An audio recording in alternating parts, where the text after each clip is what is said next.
елде 7 мамыр отан қорғаушылар мерекелерімен шын жүректен құттықтаймын. Халқымызда ел елінің қорғаны делінген нақыл сөз бар. Сол себепте де сендер отанға адал, елге қайырымды, отбасыларыңа мейірімді болыңдар. Сіздерге ұзақ өмір, зор денсаулық, қажымас қайрат, мол бақыт тілеймін. Мерекелерімен шын жүректен құттықтаймын. Үнемдеген ел сөзі тұрдашаудан жоғары, адам өмір жолдасы тұрдашаудан жоғары. Жеңістуі қырмызы тұрдашаудан жоғары, адам өмір болашақ тұрдашаудан жоғары. Жауынгер біздің саңлақты, жауды жеңген солдаттар, ардақты отан ел үшін, бақытты туған жер үшін. Азаттықты аңсаған еркінерміз, дос белді ұлттарға жаны көміз. Ұшқан құстың қанаты тала тұғын, көк аспамыз, көсілген еркінерміз.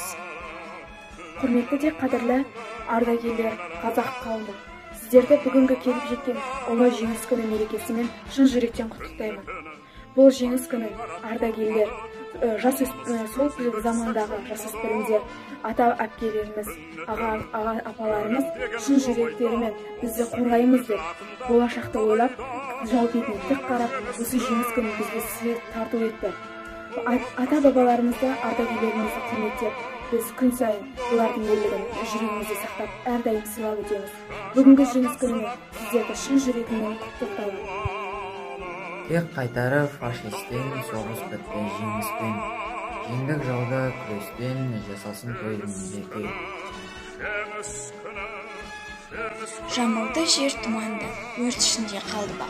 28 қыранды жеңілмады жаулар.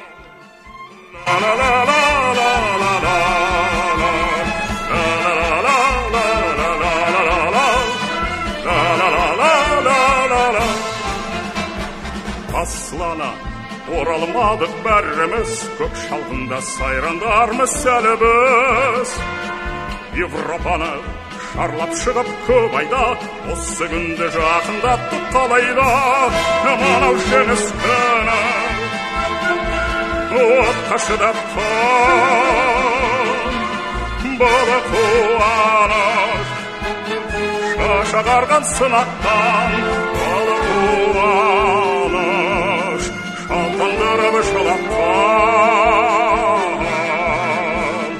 Жеңіс күні, жеңіс күні, жеңіс күні, мынау жеңіс күні отқа шыдап тұр.